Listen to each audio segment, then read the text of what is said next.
በሚኖር ሰው ሁሉን በሚችል በጥላ ውስጥ ያድራል። በአምላኬ መገኘት እኔ እኖራለሁ፣ በረድኤቱ ስር ሁሌ ቆያለሁ።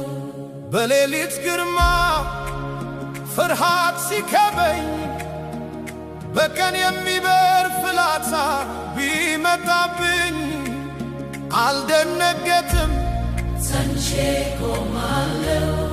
ሕይወቴን በእጆች ይዘኸዋልና